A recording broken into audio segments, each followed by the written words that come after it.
أعوذ بالله من الشيطان الرجيم بسم الله الرحمن الرحيم اليوم أحل لكم الطيبات وطعام الذين أوتوا الكتاب حل لكم وطعامكم حل لهم والمحصنات من المؤمنات والمحصنات من الذين أوتوا الكتاب من قبلكم صلى الله عليه وسلم.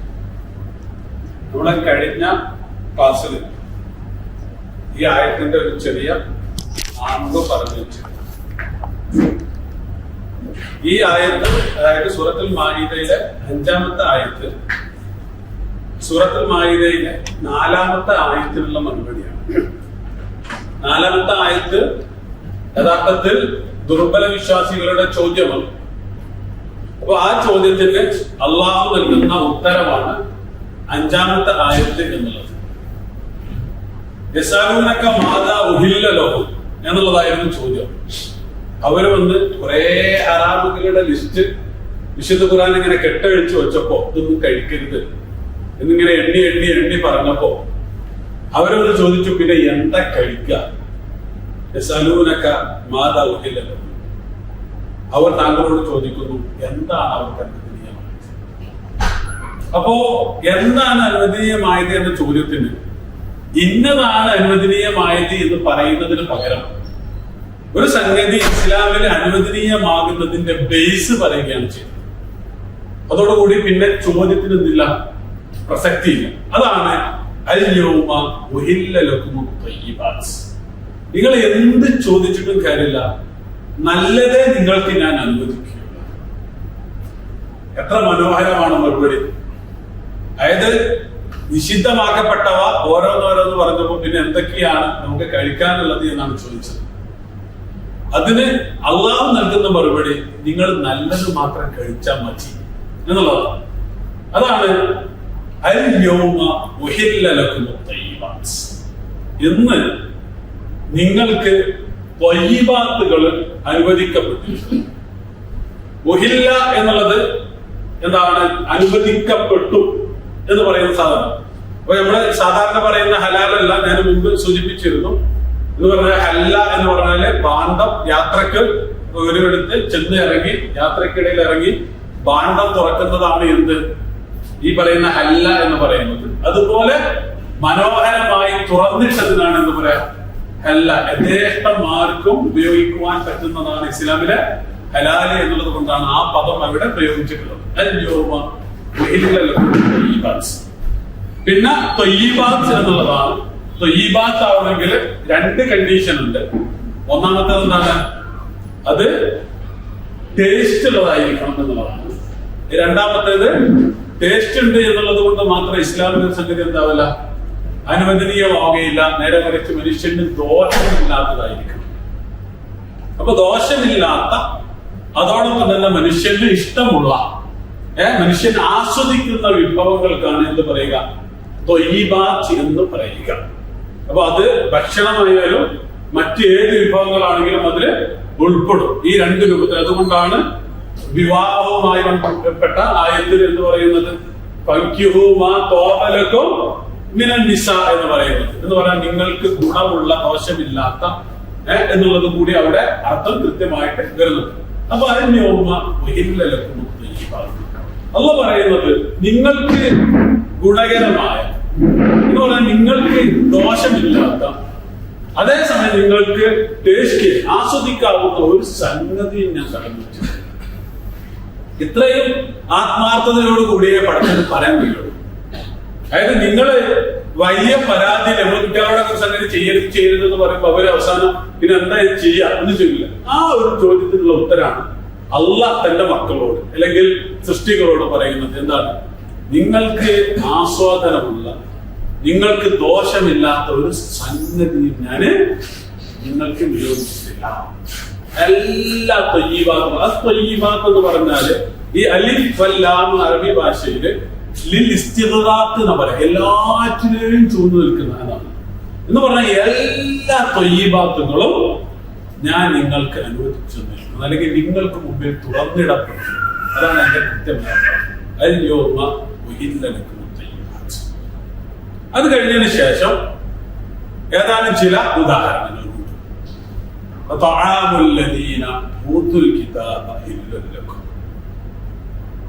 ഊത്തുൽ കിതാബിന്റെ ഭക്ഷണം നിങ്ങൾക്ക് അനുവദനീയമാണ്. ത്വആമ് എന്ന് പറഞ്ഞാൽ ഭാഷയിൽ ഭക്ഷണം എന്നാണ് അർത്ഥം.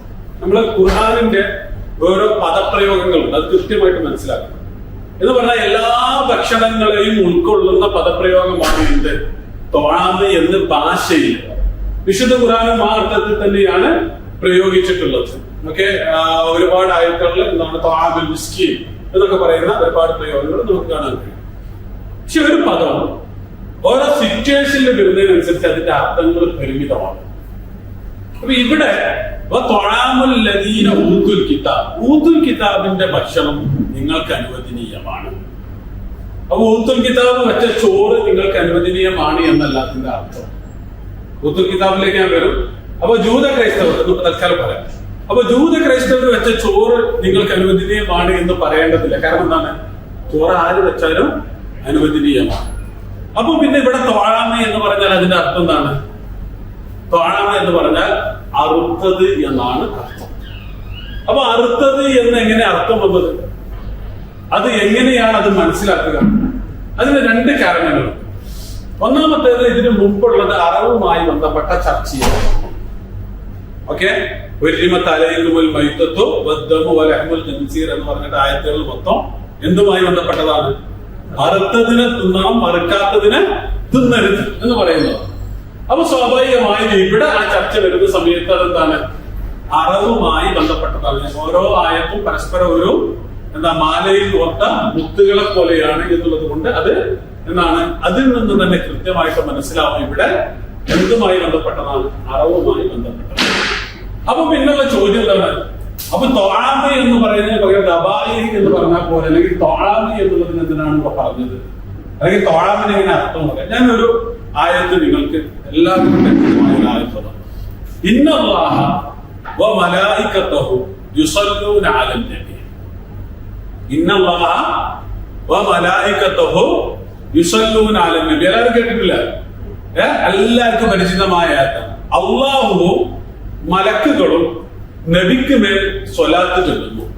സ്വലാത്ത് ചൊല്ലുക എന്ന് പറഞ്ഞാൽ എന്താ സ്വലാത്ത് ചൊല്ലുക എന്ന് പറഞ്ഞാല് പ്രാർത്ഥിക്കുക എന്നാണ് അർത്ഥം. ഓക്കെ, മലക്കുകൾ നബിക്ക് വേണ്ടി സ്വലാത്ത് ചൊല്ലുക എന്ന് പറഞ്ഞാല് മലക്കുകള് അള്ളാഹുവിനോട് പ്രാർത്ഥിച്ചുകൊണ്ടിരിക്കുന്നു. അപ്പൊ അള്ളാഹ് സ്വലാത്ത് ചൊല്ലുക എന്ന് പറഞ്ഞ എന്താ അർത്ഥം? അള്ളാഹ് സ്വലാത്ത് ചൊല്ലുക, അള്ളാഹ് ആരോടെ പ്രാർത്ഥിക്കുക?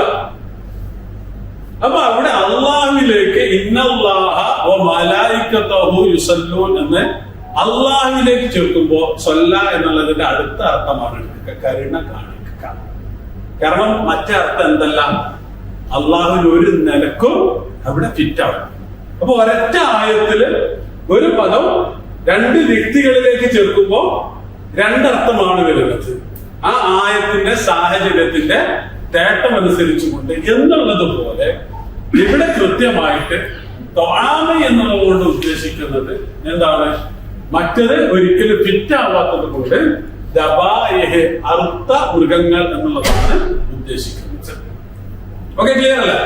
അൽയൗമ ഉഹില്ല ലകുമുത് ത്വയ്യിബാതു തഅാമുൽ ലദീന ഊതുൽ കിതാബ ഹില്ല ലക്കും. അപ്പോ അല്ലദീന ഊതുൽ കിതാബ്, ഊതുൽ കിതാബിന്റെ ഭക്ഷണം നിങ്ങൾക്ക് അനുവദനീയമാണ്. അപ്പൊ അതുമായി ബന്ധപ്പെട്ട 3 പ്രയോഗങ്ങൾ കഴിഞ്ഞ ആഴ്ചയിൽ ഞാൻ പറഞ്ഞിരുന്നു. അത് ജസ്റ്റ് ഒന്ന് റിപ്പീറ്റ് ചെയ്യാം. ഊത്തുൽ കിതാബ്, അഹ്ലുൽ കിതാബ്, അല്ലദീന ആതൈനാഹുൽ കിതാബ്. അപ്പൊ അല്ലദീന ആതൈനാഹുൽ കിതാബ് എന്നുള്ളത് നമ്മൾ മനസ്സിലാക്കേണ്ടത് അത് പോസിറ്റീവാണ്, മദ്ഹ, പ്രശംസയാണ്.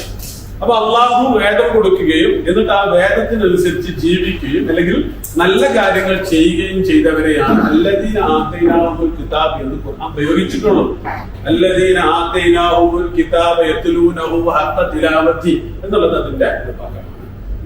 എന്നാൽ ഊതുൽ കിതാബ് എന്ന് പറയുന്ന പ്രയോഗം നമ്മൾ സാധാരണ ചില ആൾക്കാരോട് എനിക്ക് ഇത്ര വിവരമില്ല, എന്ത് ചെയ്യുന്നത് എന്ന ചോദ്യത്തിന് സാധാരണ പ്രയോഗിക്കുന്നതാണ്. എന്ന് പറഞ്ഞാൽ നിങ്ങൾക്ക് വേദജ്ഞാനം ഉണ്ടല്ലോ, ഇത്രയും സംഗതികൾ നിങ്ങൾക്ക് അറിയാലോ, പിന്നെ എന്തിനാണ് ഇവരൊക്കെ ഇത് ചെയ്യുന്നത്? അപ്പോ അത് വിശുദ്ധ ഖുർആനിലെ വലൈന ഊതുൽ കിതാബ ബികുല്ലി ആയത്തിൻ മാ തബിഉ ഖിബ്ലത എന്നൊക്കെ പറയുന്ന അർത്ഥത്തില്. അപ്പോ അതാണ് അതിന്റെ ഒരു പൊതുവായ രീതി. ഇത്രയും വിവരമുള്ള വേദജ്ഞാനമുള്ള ആളുകൾ, അപ്പൊ അതിലേക്ക് പോസിറ്റീവായിട്ടും നെഗറ്റീവായിട്ടും ഖുർആന് ഏത് പ്രയോഗിച്ചിട്ടുണ്ട്? ഊത്തുൽ കിതാബി എന്നുള്ള പദം പ്രയോഗിച്ചിട്ടുണ്ട്. അഹ്ലുൽ കിതാബി എന്നുള്ള പദം ആ ജനതയുടെ അവകാശവാദമായി കൊണ്ടാണ് ഖുർആൻ പറയുന്നത്. എന്ന് പറഞ്ഞാൽ ഞങ്ങള് പടച്ചോണ്ട ആളുകളാണ്, അല്ലെങ്കിൽ ഞങ്ങൾ വേദത്തിന്റെ ആളുകളാണ് എന്ന് പറഞ്ഞിട്ട് നമ്മൾ ആൾക്കാരെ ഇപ്പൊ നമ്മുടെ നാട്ടിലൊക്കെ ഓരോ ആളുകളും അങ്ങനെ പറയില്ല.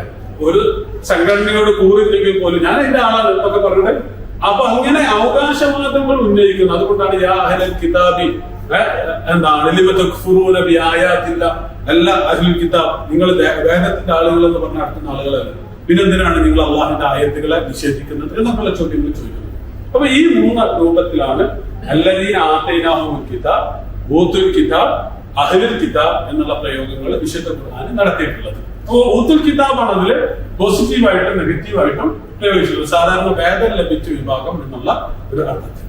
അപ്പോ ഊത്തുൽ കിതാബ്, ഊത്തുൽ കിതാബിന്റെ ഭക്ഷണം അല്ലെങ്കിൽ അവരെ അടുത്തത് നിങ്ങൾക്ക് കഴിക്കാം, ഇല്ലക്കും നിങ്ങൾക്ക് തുറന്നു വെച്ചതാണ് എന്ന് പറഞ്ഞാൽ നിങ്ങൾക്ക് അനുവദനീയമായതാണ്. നിങ്ങളുടെ ഭക്ഷണം അവർക്കും അനുവദനീയമാണ്. അപ്പൊ ഇതിന്റെ ഒരു നയം നമ്മൾ മുമ്പ് പറഞ്ഞിരുന്നു. നമ്മളെ ഭക്ഷണം അവർക്ക് അനുവദനീയമാണ് എന്ന് നമ്മൾ പറഞ്ഞതിൽ അർത്ഥമില്ല, അത് അവരാണ് തീരുമാനിക്കേണ്ടത്. നമ്മളെ ഭക്ഷണം അവർക്ക് കഴിക്കാൻ പറ്റുമോ ഇല്ല എന്നുള്ളത് ആരാ തീരുമാനിക്കേണ്ടത്? അവരാണ് തീരുമാനിക്കേണ്ടത്.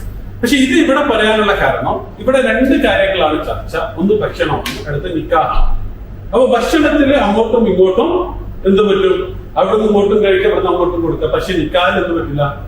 അവിടുന്ന് ഇങ്ങോട്ട് കെട്ടാനേ പറ്റുള്ളൂ, ഇവിടുന്ന് അങ്ങോട്ട് കെട്ടാൻ പറ്റില്ല എന്നുള്ളത് കൊണ്ടാണ് തൊഴാമക്കും ഹില്ലുല്ലഹും എന്ന് പറഞ്ഞത്. അതല്ലാണ്ട് അവരുടെ ഒരു നിയമം നമ്മൾ പറഞ്ഞതല്ല. മനസ്സിലായില്ലേ? ഇത് 2 ഭാഗത്തേക്കും പറ്റും, പക്ഷെ അടുത്തത് 2 ഭാഗത്തേക്കും പറ്റൂല എന്ന് പറയാനാണ് അവിടെ പ്രത്യേകിച്ച് തൊഴാമക്കും ഹില്ലുല്ലഹും എന്ന് പറഞ്ഞിട്ടുള്ളത്. അപ്പൊ ഇതില് ഊത്തുൽ കിതാബ് അടുത്ത ഭക്ഷണം, ഇതിന്റെ ഒരു തഫ്സീർ എന്നുള്ള അർത്ഥത്തില് ഇവർ അടുത്ത ഭക്ഷണം നമുക്ക് കഴിക്കാമോ ഇല്ല എന്നുള്ളത്. അപ്പൊ സാധാരണ അവര് അള്ളാഹു അല്ലാത്തവർക്ക് എന്താണ് മറ്റുള്ളവരുടെ പേര് അടുക്കുന്ന ഒരു പതിവില്ലാത്തത് കൊണ്ടാണ് എന്താണ് അത് അനുവദിച്ച് തന്നിട്ടുള്ളത്. എന്ന് മാത്രമല്ല ഇതില് ഞാൻ പറഞ്ഞു ഈ ആയത്തുകളൊക്കെ ഇറങ്ങുന്നത് റസൂൽ സല്ലല്ലാഹു അലൈഹി വസല്ലമയുടെ ജീവിതത്തിലെ ഏറ്റവും അവസാന ഘട്ടത്തിലാണ്. അപ്പൊ പരമാവധി വേദമൂല്യങ്ങളുള്ളവരെ ചേർത്ത് പിടിക്കുക എന്നുള്ളത് ഒരു എന്താണ് നയമായിട്ട് ഇസ്ലാം സ്വീകരിച്ചിരുന്നു എന്നുള്ളത് കൊണ്ടാണ് വിവാഹവുമായി ബന്ധപ്പെട്ട ചർച്ചയും അതുപോലെ തന്നെ അവരിൽ നിന്ന് ഭക്ഷണവും ഒക്കെ അങ്ങോട്ടും ഇങ്ങോട്ടും കൈമാറുന്നതുമായി ബന്ധപ്പെട്ട ചർച്ചയും നടത്തുന്നത്. അപ്പൊ ഇതില് നമ്മൾ മനസ്സിലാക്കേണ്ടത്, ഇപ്പോ നമ്മുടെ നാട്ടിലൊക്കെ സംഘടനാപരമായിട്ടുള്ള കുറെ അഭിപ്രായ വ്യത്യാസങ്ങളുണ്ടാവും. പക്ഷെ ആ അഭിപ്രായ വ്യത്യാസങ്ങൾ ഇപ്പൊ ഒരാള് എന്റെ കൂടെയുള്ള ഒരാള് അയാളുടെ സംഘടന വേറെയാണ്, അയാൾ ചെയ്യുന്നത് ശിർക്കാണ് എന്നൊരു വിശ്വാസം ഉണ്ടെങ്കിൽ പോലും നമ്മൾ എന്ത് ചെയ്യുന്നത്? അവരെയൊന്നും ഇത്തരം സംഗതികളിൽ നിന്നും മാറ്റി നീ എന്താണ് നിന്റെ ഭക്ഷണം ഞാൻ കഴിക്കൂല, ഇതൊക്കെ ചെയ്യുന്നവരുണ്ട് നാട്ടിൽ. നോക്കാൻ പറഞ്ഞു. അപ്പൊ നിന്റെ ഭക്ഷണമൊന്നും ഞാൻ കഴിക്കൂല, അല്ലെങ്കിൽ നിന്റെ എന്താ വീട്ടിൽ നിന്നൊന്നും നിന്റെ കല്യാണം കഴിക്കൂല, ഈ ഒരു നയമൊന്നും എന്ത് പറ്റില്ല, ഇസ്ലാമിന് പറ്റൂല. കാരണം ഈ അഹ്ലുൽ കിതാബി എന്ന് പറയുന്നത് വിശുദ്ധ ഖുർആനിന്റെ ഭാഷയില് ലഖദ് കഫറല്ലദീന ഖാലൂ ഇന്നല്ലാഹു വൽ മസീഹു ഇബ്നു മറിയം, അവര് കുഫ്റാണ് ചെയ്തത്. അതായത് അള്ളാഹു മസീഹാണ് എന്ന് പറഞ്ഞ ആളുകളാണ് ഇവര്, അല്ലെങ്കിൽ അള്ളാഹു 3 എണ്ണമാണ്, ത്രിയേകത്വം പറഞ്ഞ ആളുകളാണ് ഇവര് എന്നൊക്കെ ഒരു വശത്ത് അഹ്ലുൽ കിതാബിന്റെ അഖീദയെ ആര് കൈകാര്യം ചെയ്യുന്നുണ്ട്? വിശുദ്ധ ഖുർആൻ കൈകാര്യം ചെയ്യുന്നുണ്ട്. പക്ഷെ അതേ വിശുദ്ധ ഖുർആൻ തന്നെ എന്ന് പറയുന്നുണ്ട്, നിങ്ങൾക്ക് അവരുടെ ഭക്ഷണം കഴിക്കാം, അവർക്ക് നിങ്ങളുടെ ഭക്ഷണം കഴിക്കാം എന്ന് പറഞ്ഞാൽ ഉമ്മത്ത് എന്ന് പറയുമ്പോൾ ഇപ്പൊ നിലനിൽക്കുന്ന ലോകത്തൊക്കെ ഏറ്റവും വലിയ പ്രതിസന്ധി അനുഭവിക്കുന്ന ഒരു സമൂഹമാണ്. അപ്പൊ ആ ഒരു സന്ദർഭത്തിൽ പരമാവധി ചേർത്ത് പിടിക്കുക എന്നുള്ളത് ഒരു നയമായിട്ട് എത്രത്തോളം വിശാലമായിട്ട് പരസ്പരം കൂട്ടിപ്പിടിക്കാൻ പറ്റുമോ അത്രത്തോളം വിശാലമായിട്ട് ചേർത്ത് പിടിക്കാനും കൂട്ടിപ്പിടിക്കുവാനുമാണ് നമ്മൾ ശ്രദ്ധിക്കേണ്ടത്. അതല്ലാണ്ട് മാറ്റി നിർത്തുവാനോ അകറ്റി നിർത്തുവാനോ അല്ല എന്നുള്ളത് കൂടി ഇതിൽ നിന്ന് നമ്മൾ മനസ്സിലാക്കുക. ഇത്രത്തോളം അഭിപ്രായ ഈ പറയുന്ന ഇസ്ലാമും മുസ്ലിങ്ങളും ജൂത ക്രൈസ്തവരും തമ്മിലുള്ള അത്രത്തോളം അഭിപ്രായ വ്യത്യാസം ഏതായാലും ഒരു സംഘടനക്കിടയിൽ ഇവിടെയല്ല, കേരളത്തിലെ നമുക്കിടയിലൊന്നുമില്ല. പിന്നെ എന്തിനാണ് നമ്മൾ അത്തരം സംഗതികളൊന്നും ചെയ്യുന്നതിന് ദീനീപരമായിട്ട് എന്തില്ല, ഒരു അടിസ്ഥാനവും ഇല്ല എന്ന് നമ്മൾ തിരിച്ചറിയുക. അപ്പൊ താഴാമുല്ലദീന ഊത്തുൽ കിതാബ ഇന്നക്കും. ഇനി അടുത്തത് അപ്പൊ അറുത്തത് അറുത്തത് എന്നുള്ളതാണ്. അതാണ് അതിന്റെ പശ്ചാത്തലത്തിൽ നിന്ന്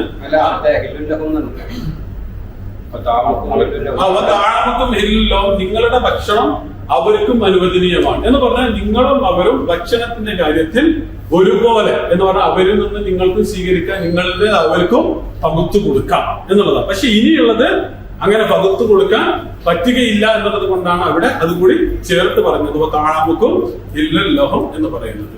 അപ്പൊ അടുത്ത ഭാഗം ഇപ്പൊ ഇതുവരെ നമ്മൾ എന്തിനെ കുറിച്ച് പറഞ്ഞു? ഭക്ഷണത്തെ കുറിച്ച് പറഞ്ഞു. ഇനി അടുത്ത അതായത് അറവ് ഭക്ഷണവുമായി ബന്ധപ്പെട്ടു. ഇനി എന്തിനെ കുറിച്ചാണ് പറയുന്നത്? വിവാഹത്തെ കുറിച്ചാണ്. ഇത് തമ്മിലുള്ള ബന്ധം എന്താ? ഈ രണ്ട് വിഷയവും തമ്മിൽ കല്യാണം വിവാഹം കൊടുത്ത് ഭക്ഷണം ഉണ്ടാവും എന്നുള്ള ബന്ധമല്ല ഞാൻ ഉദ്ദേശിച്ചത്. ഒന്ന് ഭക്ഷണം കഴിക്കുക എന്ന് പറയും, രണ്ടാമത്തെ വിവാഹം കഴിക്കുക എന്ന് പറയും. അതൊന്നല്ല ഞാൻ ഉദ്ദേശിച്ചത്. അതായത് അള്ളാഹ് ഈ ഒരു സാധനം കൊണ്ടുവരുമ്പോ ഇതിനൊരു കണക്ഷൻ ഉണ്ടാവില്ല. രണ്ടും തൊയ്യീബാത്താണ്. ഞാൻ നേരത്തെ പറഞ്ഞു മാത്തോബലക്കും എന്നുള്ളടത്ത് നിക്കാഹുമായി ബന്ധപ്പെട്ട് പറയുന്നുണ്ട്. മനുഷ്യ ജീവിതവുമായി ബന്ധപ്പെട്ട് മനുഷ്യ ജീവിതത്തിന്റെ നിലനിൽപ്പിന്റെ രണ്ട് ആധാരങ്ങളാണ് ഭക്ഷണവും വിവാഹവും. ആളുകളൊക്കെ ഭക്ഷണം കഴിച്ചു എന്നുള്ളത് കൊണ്ട് ദുനിയാവിൽ മനുഷ്യ ജീവിതം നിലനിൽക്കില്ല. ആ ഭക്ഷണം കഴിച്ച മനുഷ്യനെ നിലനിൽക്കും. മനസ്സിലായോ? ആ ഭക്ഷണം കഴിച്ച മനുഷ്യൻ ഇങ്ങനെ ജീവിച്ചു പോകും. മനുഷ്യ വംശം നിലനിൽക്കണമെങ്കിൽ എന്ത് വേണം? നിക്കാഹ് വേണം, അല്ലെങ്കിൽ വിവാഹം വേണം. അപ്പോ ശരിക്കും മനുഷ്യ വംശത്തിന്റെ നിലനിൽപ്പിനെ കുറിക്കുന്ന പ്രത്യക്ഷത്തിൽ കണ്ട ഒരു ബന്ധമില്ല. അതെന്ത് അറവുമായി ബന്ധപ്പെട്ട് അല്ലെങ്കിൽ ഭക്ഷണവുമായി ബന്ധപ്പെട്ട ചർച്ച, ഇത് നിക്കാഹുമായി ബന്ധപ്പെട്ട ചർച്ച എന്ന് പറയും. പക്ഷെ അങ്ങനെയല്ല. ഒന്നാമത്തേത് ഓരോ വ്യക്തിയുടെയും നിലനിൽപ്പാണ്.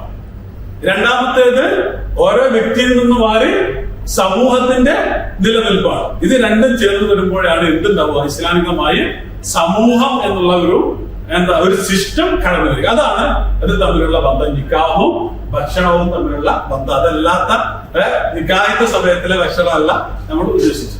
ഓക്കെ, ഇനി മുഹ്സനാത്ത് എന്നുള്ള പദം ഹിസ്ന് എന്നുള്ള പദത്തിൽ നിന്ന് വന്നതാണ്. ഹിസ്ന് എന്ന് പറഞ്ഞാല് അറബി ഭാഷയില് കോട്ട എന്നാണ് അർത്ഥം. ഹിസ്ന് എന്ന് പറഞ്ഞാല് കോട്ട, ഭദ്രമായ കോട്ടക്കാണ് ഹിസ്ന് എന്ന് പറയുന്നത്.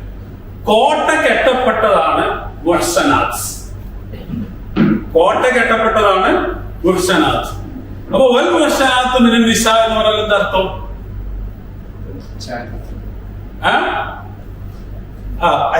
അതിന് ഒരു അർത്ഥമാണ് പതിവ്രതയായ സ്ത്രീ എന്ന് പറഞ്ഞാൽ മുഅ്മിനൽ മുഅ്മിനാത്ത് വൽ മുഹ്സനാത്തു മിനൽ മുഅ്മിനാത്ത്.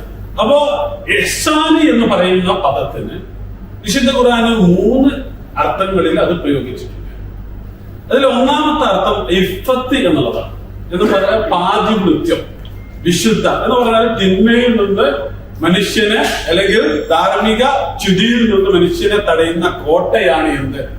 ഇഫ്ഫത്ത് എന്ന് പറയുന്നത്. ചാരിത്രം അതല്ലെങ്കിൽ ജീവിത വിശുദ്ധി എന്നുള്ളത്. രണ്ടാമത്തെ അർത്ഥം എന്ന് പറയുന്നത് വിവാഹം എന്നുള്ളതാണ്. വിവാഹം എന്നുള്ളത് എന്തിനുള്ളതാണ്?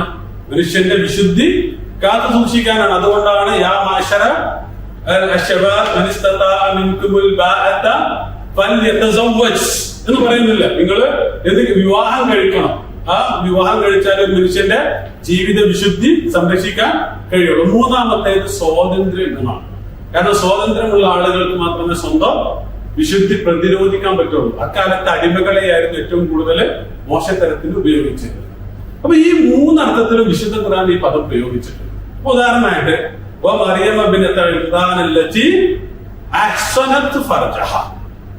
മറിയമിനെ കുറിച്ച് എവിടെ പറഞ്ഞാൽ എന്ത് പറയും? മറിയം പതിവ്രതയായിരുന്നു. കാരണം എന്താണ്? മറിയമിനെതിരെയുള്ള ആരോപണമായിരുന്നു എന്ത്? മറിയമിന് കുട്ടി ഉണ്ടായത് ജിബ്രീൽ ഊതിയിട്ടാണ്. അപ്പൊ സ്വാഭാവികമായിട്ടും ഇത് എന്തോ വേണ്ടാവൃത്തി ചെയ്തിട്ട് കുഞ്ഞുണ്ടായതാണ് എന്നുള്ള ആരോപണമായിരുന്നു ഉന്നയിച്ചത്. അപ്പൊ അതുകൊണ്ടാണ് അവിടെ അഹ്സനത് ഫർജഹ എന്ന് പറയുന്നത്. അതുപോലെ തന്നെ രണ്ടാമത്തെ അർത്ഥത്തിൽ മുത്തസവ്വിജാത്ത് എന്നുള്ള അർത്ഥത്തിൽ വിശുദ്ധ ഖുർആൻ വൽ മുഹ്സനാത്തു മിനൻ നിസാഇ ഇല്ലാ മാ മലക്കത്ത് അയ്മാനുക്കും, വിവാഹം നിഷിദ്ധമാക്കപ്പെട്ട ആളുകളെ കുറിച്ച് പറഞ്ഞപ്പോ വിവാഹിതരെയും നിങ്ങൾക്ക് വിവാഹം കഴിക്കാൻ പറ്റില്ല. വിവാഹിതരെ വിവാഹം കഴിക്കാൻ പറ്റില്ല. അപ്പൊ അവിടെ വിവാഹിതർ എന്നാണ് അർത്ഥം. അതുപോലെ തന്നെ വൽ മുഹ്സനാത്ത് എന്ന് പറയുന്നത് സ്വതന്ത്രരായ സ്ത്രീകൾ എന്നുള്ള അർത്ഥത്തിലും വിശുദ്ധ ഖുർആൻ പ്രയോഗിച്ചിട്ടുണ്ട്. അതും ഈ സൂറത്തിൽ തന്നെയാണ്. സൂറത്തുൽ മാഇദയില് അമല്ലം യസ്തതി മിൻകും തൗലൻ അൻ യൻകിഹൽ വസനാത്തിൽ മുഅ്മിനാത്ത്, നിങ്ങളുടെ സ്വതന്ത്ര സ്ത്രീകളെ വിവാഹം കഴിക്കാൻ കഴിയാത്ത ആളുകൾ എന്ത് ചെയ്യണം? അടിമ സ്ത്രീകളെ വിവാഹം കഴിക്കണം എന്ന് പറഞ്ഞുകൊണ്ടുള്ള പ്രയോഗമുണ്ട്. അപ്പൊ ഈ 3 അർത്ഥത്തിലും വിശുദ്ധ ഖുർആന് അപ്പൊ കൃത്യമായിട്ട് മനസ്സിലാക്കുക. 3 അർത്ഥങ്ങളാണ്. ഇസ്ന് എന്ന് പറഞ്ഞ കോട്ടയാണ്. അപ്പൊ മനുഷ്യന്റെ ജീവിത വിശുദ്ധിക്ക് ഉപയോഗിക്കുന്ന കോട്ട എന്നുള്ള അർത്ഥത്തിലാണ് വസനത്ത് എന്നുള്ള പദം പ്രയോഗിക്കുന്നത്. ഈ പദം കൃത്യമായിട്ട് മനസ്സിലാക്കണമെങ്കിൽ എവിടെ വരും എന്ന് പറഞ്ഞാൽ ഹദീസിലുണ്ട്. സബുൽ മുബിഖാത്ത് പറഞ്ഞ കൂട്ടത്തില്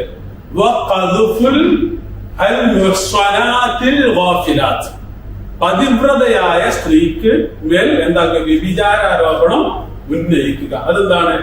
അത് ഈ പറയുന്ന സബുൽ മുബിഖാത്തിൽ പെട്ടതാണ്. അപ്പൊ ഈ 3 അർത്ഥത്തിൽ ഒന്നാമത്തേത് ഇഹ്സാന് എന്ന് പറയുന്നത് ജീവിത വിശുദ്ധി കൊണ്ടുള്ള കോട്ട, രണ്ടാമത്തേത് വിവാഹം കൊണ്ടുള്ള കോട്ട, മൂന്നാമത്തേത് സ്വാതന്ത്ര്യം കൊണ്ടുള്ള കോട്ട. അപ്പൊ ഈ 3 അർത്ഥത്തിലും വിശുദ്ധ ഖുർആന് മുഹ്സനാത്ത് എന്നുള്ള പദം പ്രയോഗിച്ചിട്ടുണ്ട്.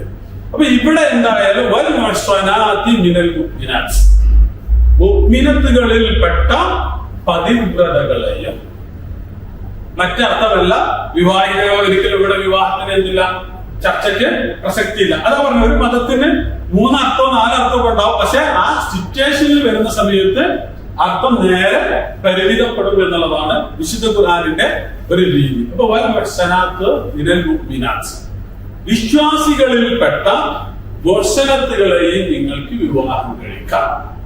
അപ്പൊ അല്ലാഹുവിന്റെ റസൂൽ സല്ലല്ലാഹു അലൈഹി വസല്ലം വിവാഹവുമായി ബന്ധപ്പെട്ട് ഒരു പ്രസിദ്ധമായ ഹദീസ് ഉണ്ട്. തുൻകഹുൽ മർഅത്തു ലിഅർബഇൻ, 4 കാര്യങ്ങളുടെ പുറത്ത് സാധാരണ നാട്ടിലൊക്കെ വിവാഹങ്ങൾ നടക്കാറുണ്ട്.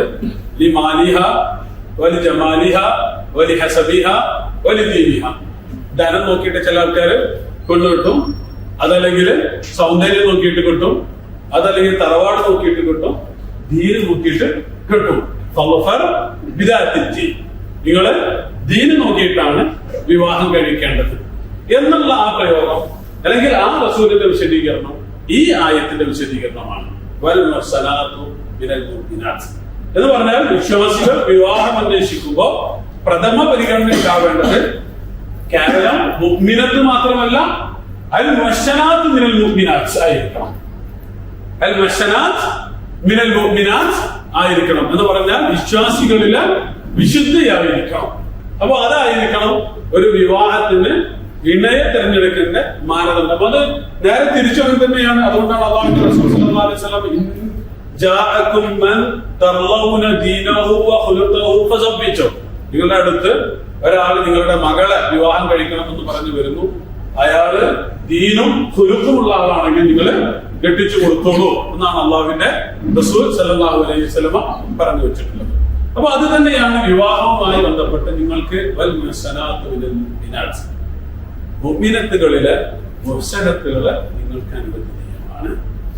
വൽ മുഹ്സനാത്തു മിനൽ ലദീന ഊതുൽ കിതാബ്, ഊതുൽ കിതാബിലെ മുഹ്സനത്തുകളും നിങ്ങൾക്ക് അനുവദനീയമാണ് എന്ന് പറഞ്ഞാൽ ജൂത ക്രൈസ്തവരിലെ പതിവ്രതകളായ സ്ത്രീകളും നിങ്ങൾക്ക് അനുവദനീയമാണ്. ഇതാ ആതയ്തുമൂഹുന്ന ഉജൂറഹുന്ന, നിങ്ങൾ അവർക്ക് അതിന്റെ മഹർ കൊടുത്തു കഴിഞ്ഞാൽ. അപ്പൊ ഇവിടെ ഒരു ചർച്ച വളരെ ഇപ്പോഴും വളരെ വിവാദമായ ചർച്ചകൾ നടക്കുന്ന അല്ലെങ്കിൽ ഘോരഘോര ചർച്ചകൾ നടക്കുന്ന ആയത്താണ് ഇത്. ജൂത ക്രൈസ്തവരിൽ നിന്ന് വിവാഹം കഴിക്കുവാൻ പറ്റുന്നില്ല എന്നുള്ളതാണ്. അപ്പൊ അതില് 2-3 കാര്യങ്ങൾ നമ്മൾ ശ്രദ്ധിക്കണം. ജൂത ക്രൈസ്തവരിൽ നിന്ന് വിവാഹം കഴിക്കൽ അനുവദനീയമാണ്. ഓക്കെ, അതാണ് അതിന്റെ ബേസ്. എന്താണ് വൽ മുഹ്സനാത്തു മിനൽ ലദീന ഊതുൽ കിതാബ് മിൻ ഖബ്ലിക്കും എന്ന് പറഞ്ഞാൽ നമ്മളെ നാട്ടിലൊക്കെ അങ്ങനെ ഒരു വ്യാഖ്യാനമുണ്ട്. ഇന്ത്യയിൽ പണ്ട് വേദമൊക്കെ ഉണ്ടായിരുന്നു, വേദം ഇറങ്ങാത്ത സമൂഹമല്ല. അപ്പൊ ഇന്ത്യയിലെ ഹിന്ദുക്കൾ വേദക്കാരാണ്, അവരെ വിവാഹം കഴിക്കാൻ ആ ഒരു വ്യാഖ്യാനത്തിലേക്ക് അതിന് വകുപ്പില്ല. മീൻ ഖബ്ലിക്കും എന്ന് പറഞ്ഞാൽ നിങ്ങൾക്ക് തൊട്ട് മുമ്പ്. അതുകൊണ്ടാണ് മിക്കവാറും എന്താണ് ഊതുൽ കിതാബ് എന്നുള്ള പ്രയോഗം വിശുദ്ധ ഖുർആനിൽ ധാരാളമുണ്ട്. ഊതുൽ കിതാബ് മിൻ ഖബ്ലിക്കും എന്നുള്ളത് ഇതുപോലെ ഒന്നോ രണ്ടോ സിറ്റുവേഷനിൽ മാത്രം. കാരണം അത് നിങ്ങൾക്ക് തൊട്ട് മുമ്പ് വേദം ലഭിച്ചത്, നിങ്ങൾ അങ്ങോട്ട് വല്ലാണ്ട് അങ്ങോട്ട് കടന്നിട്ട് ചിന്തിക്കേണ്ട എന്നുള്ളത് കൊണ്ടാണ് ആ പ്രയോഗം അവിടെ കൃത്യമായിട്ട് നടത്തിയിട്ടുള്ളത്. അപ്പൊ ഒന്ന്, വിവാഹം കഴിക്കാവുന്നതാണ്. അതാണ് ഒന്നാമത്തെ. രണ്ടാമത്തേത്, പ്രിയോറിറ്റി ആർക്കാണ്? അൽ മുഅ്മിനാത്തു മിനൽ അൽ മുഹ്സനാത്തു മിനൽ മുഅ്മിനാത്ത്. ഓക്കെ, അതാണ് രണ്ടാമത്തേത്. അതായത് വിശ്വാസികളിലെ സ്ത്രീകൾ തന്നെയാണ്, അതായത് പതിവ്രതകൾ തന്നെയാണ് യഥാർത്ഥത്തിൽ എന്ത് മുൻഗണന കൊടുക്കേണ്ടത്. പക്ഷെ അനുവദനീയമായ കാര്യങ്ങൾ പറഞ്ഞ സമയത്ത് ഇതും അനുവദനീയമാണ് എന്ന് പറഞ്ഞോളൂ. മനസ്സിലായില്ലേ? അതായത് അല്യോമോ എല്ലാവർക്കും തൊയ്യബാത്ത്, അപ്പൊ അനുവദനീയം വിശദീകരിച്ചതാണ്. അപ്പൊ ഇത് അനുവദനീയമാണ് എന്ന് വിശദീകരിച്ച് അതല്ലാണ്ട് ഇത് പോയി കെട്ടണം എന്നുള്ളതല്ല അതിന്റെ തേട്ടം. രണ്ടാമത്തേത്. മൂന്നാമത്തേത്, ഊതുൽ കിതാബ് ആണ് എന്നുള്ളത് ഉറപ്പായിരിക്കണം.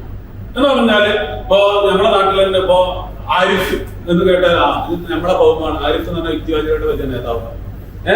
അപ്പൊ അങ്ങനെയുള്ള കൗമാവരുത് എന്ന് പറഞ്ഞാൽ ഊതുൽ കിതാബ് എന്ന് പറഞ്ഞാൽ ഒന്നുകിൽ ക്രൈസ്തവ മതത്തിൽ വിശ്വസിക്കുന്ന അല്ലെങ്കിൽ ജൂത മതത്തിൽ വിശ്വസിക്കുന്ന എന്നുള്ളത് കൃത്യമായിരിക്കണം. എല്ലാറ്റിനും ഉപരിയായിട്ട് ആദ്യം പറഞ്ഞ വിശേഷണം അവരിലെ പതിവ്രതകളായിരിക്കണം എന്ന് പറഞ്ഞാല് ഇങ്ങനെ കൂത്താടി നടക്കുന്ന അല്ലെങ്കിൽ അഴിഞ്ഞാടി നടക്കുന്ന. അപ്പൊ ഈ പറയുന്ന കണ്ടീഷനൊക്കെ ഖുർആൻ പറഞ്ഞാൽ, ഖുർആൻ വെറുതെ വിധി മാത്രമല്ല പറഞ്ഞത്. അതുകൊണ്ട് വിധി മാത്രം എടുത്ത് ആരും വരേണ്ടതില്ല.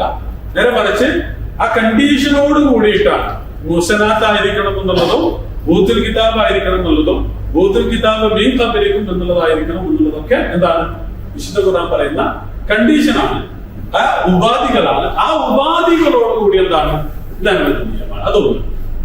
രണ്ടാമത്തേത്, ഇസ്ലാമിലെ ഏതൊരു പ്രവർത്തനം അത് എത്ര നല്ല പ്രവർത്തനമാണെങ്കിലും ആ പ്രവർത്തനം കൊണ്ടുണ്ടാകുന്ന കോൺസിക്വൻസ് പരിഗണിച്ചുകൊണ്ട് അത് നിർവഹിക്കാൻ പറ്റും. ഇപ്പൊ നിസ്കാരം എന്നുള്ളത് നല്ലതാണ്, അതിൽ ആർക്കും സംശയമില്ലല്ലോ. നിസ്കാരം നല്ലതല്ല. സുബഹിക്ക് ശേഷം സുന്നത്ത് നിസ്കാരം ഉണ്ടോ?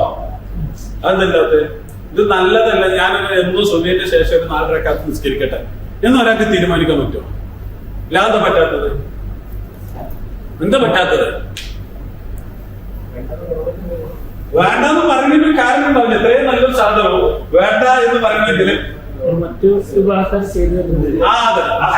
അതായത് ആളുകള് സൂര്യന് സുജൂദ് ചെയ്യുന്ന സമയമാണ്.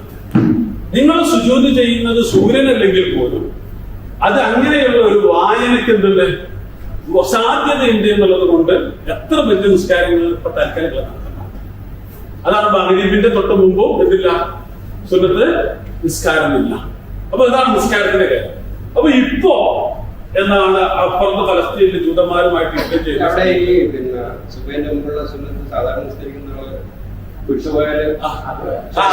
അത് നിസ്കരിക്കാതെ ഈ കർമ്മശാസ്ത്ര വായനയാണ് എന്ന് പറഞ്ഞാൽ വളരെ മൂക്കെടുത്തിട്ടുള്ള കർമ്മശാസ്ത്ര വായനയാണ്. ഈ സുന്നത്തുകളുടെ തലാഖ് എന്നുള്ള ചർച്ച അതല്ല, ഡയലി പറ്റൂല. അതല്ല, സുന്നത്തുകള് കലാന്റെ ചർച്ചന്റെ ശരിക്കും അബദ്ധാണ്. കാരണം എന്താ, സുന്നത്ത് എന്ന് പറയുന്നത് നിർബന്ധ ബാധ്യതയല്ല. നിർബന്ധ ബാധ്യത എന്തുള്ളത് ശരി കള്ളാടുന്നത്. ഇത് മദ്ഹബിലുണ്ട്, ഷാഫി മദ്ഹബിലൊക്കെ ഈ പറയുന്ന സാധനമുണ്ട്. അത് വെച്ചിട്ടാണ് ആളുകൾ അത് നമസ്കരിക്കാറുള്ളത്. അപ്പോ എന്താണ് ഞാൻ പറഞ്ഞു വരുന്നത്, അപ്പൊ ഇസ്രായേലും ഫലസ്തീനും തമ്മിൽ യുദ്ധം നടക്കുന്ന സമയത്ത് വേദഗ്രന്ഥ ഏതാണ് വിശുദ്ധ ഖുർആനിലെ സൂറത്തുമായി ജൂതന്മാരെ കെട്ടാൻ പറഞ്ഞു, ഞാൻ കെട്ടുന്നു എന്ന് പറയുന്നത് എന്നാണ്. അത് അബദ്ധമാണ്. അതാ പറഞ്ഞു എന്ന് പറഞ്ഞാൽ അതിനൊക്കെ ഓരോ സാഹചര്യങ്ങളും സന്ദർഭങ്ങളും ഉണ്ട്. അപ്പോ ഒരു സംഗതി അനുവദനീയമാണ് എന്നുള്ളത് കൊണ്ട് എപ്പോഴും എങ്ങനെയും നിർവഹിക്കാൻ പറ്റിക്കൊള്ളണം എന്നില്ല എന്ന് കൂടി നമ്മൾ മനസ്സിലാക്കുക. എന്ന് പറഞ്ഞാൽ അതുകൊണ്ടുണ്ടാകുന്ന കോൺസിക്വൻസ് കൂടി നമ്മൾ പരിഗണിക്കണം. അപ്പൊ ഇത്രയാണ് എന്താണ് ജൂത ക്രൈസ്തവരിൽ നിന്നുള്ള വിവാഹവുമായി ബന്ധപ്പെട്ട് പറയാനുള്ളത്. അത് ഒന്ന് പ്രിഫറൻസ് അതല്ല, രണ്ടാമത്തത് 3-4 ഉപാധികൾ അതുണ്ട്. ഒക്കെ കഴിഞ്ഞതിന് ശേഷം പിന്നെ സിറ്റുവേഷൻ എന്നുള്ളത് വളരെ സുപ്രധാനമാണ്. അതുകൊണ്ടുണ്ടാകുന്ന ഫലം എന്നുള്ളത് വളരെ സുപ്രധാനമാണ്. അതൊക്കെ പരിഗണിച്ചുകൊണ്ടാണ് അത് നടത്തേണ്ടത്. ഓക്കെ, ക്ലിയർ അല്ല? ഇനി അടുത്തത് ഇതാ ആദൈതുമൂഹുന്ന ഉജൂറഹുന്ന. ഇത് എന്ന് പറഞ്ഞാൽ എന്താ?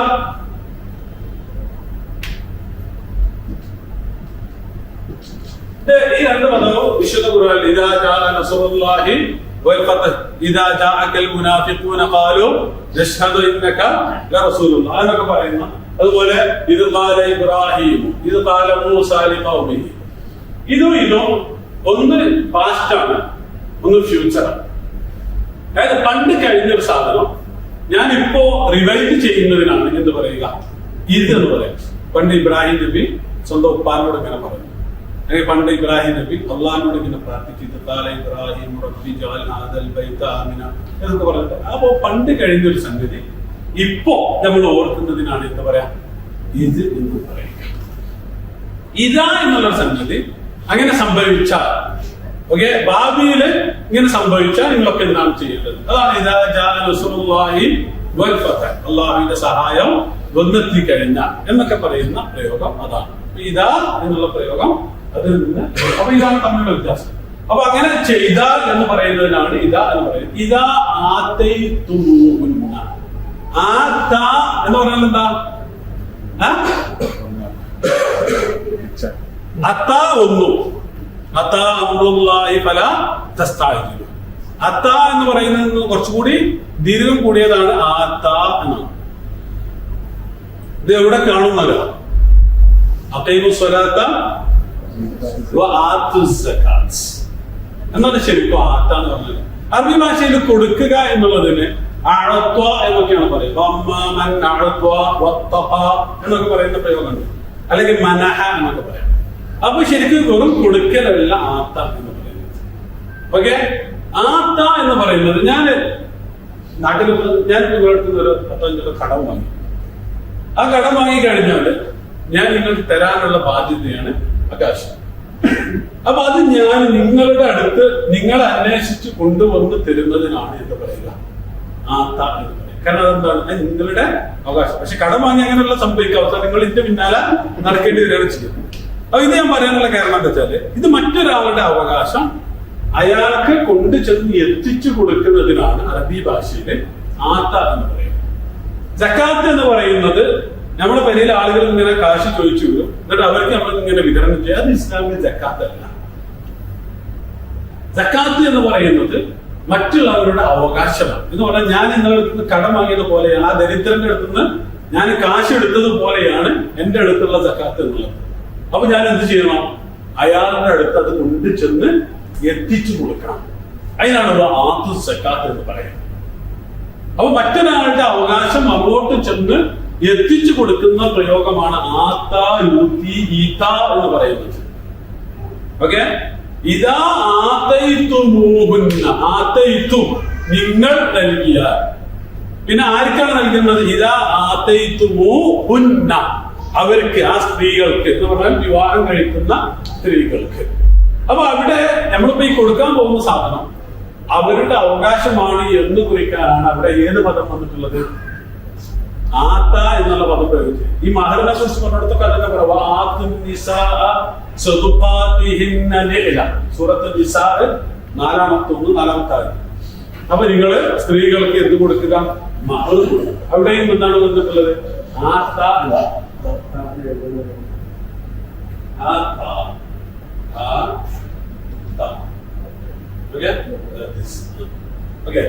അപ്പോ എന്താണ്? ഇതാ ആത്തൈത്തു, നിങ്ങൾ അവർക്ക് കൊണ്ടു ചെന്ന് കൊടുത്താൽ എന്ന് പറഞ്ഞാൽ അവരുടെ അവകാശം അവർക്ക് ഏൽപ്പിച്ചാൽ. അജ്ർ എന്നുള്ള പദത്തിന്റെ ബഹുവചനമാണ് ഉജൂർ. അജ്ർ എന്ന് പറഞ്ഞാൽ നമ്മൾ സാധാരണ എന്താ പറയാ, പ്രതിഫലം, കൂലി എന്നൊക്കെയാണ് പറയാം. അപ്പോ ആ പ്രയോഗമാണ് വിശുദ്ധ ഖുർആൻ മഹറുമായി ബന്ധപ്പെട്ട് നടത്തിയിട്ടുള്ള ഒരു പ്രയോഗം. 2 പ്രയോഗങ്ങൾ നടത്തിയിട്ടുണ്ട്. അല്ലെങ്കിൽ ഞാൻ നേരത്തെ പറഞ്ഞ സൂറത്ത് നിസായിലെ ആയത്തിലാണ് എന്ത്, അത് സമ്മാനമാണ് എന്ന് പറയുന്നത്. എന്ന് പറയുന്നുണ്ട്. ഇവിടെ എന്താ പറയുന്നത്? ഇതാ ആതൈതുമൂന്ന ഉജൂറഹുന്ന. അപ്പൊ അജ്ർ എന്ന് പറഞ്ഞാൽ സാധാരണ അറബി ഭാഷയിൽ കൂലി എന്നാണ് അർത്ഥം. അജ്റും സമനും തമ്മിൽ വ്യത്യാസമുണ്ട്. അജ്റ്, സമന്. എന്താ സമന് എന്ന് പറഞ്ഞാല്? സമന് ബില. ഇത് തമ്മിൽ എന്താ വ്യത്യാസം? മലയാളത്തിൽ പറഞ്ഞാൽ മതി. കൂലിയും വിലയും തമ്മിൽ എന്താ വ്യത്യാസം? എത്തിയിട്ടില്ല.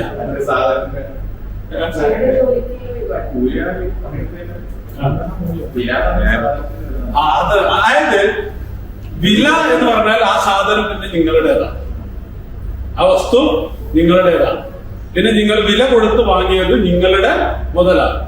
അപ്പോ വിലയല്ല കൂലി എന്ന് പറയുന്നത്. ഇത് റസൂലിന്റെ ഹദീസില്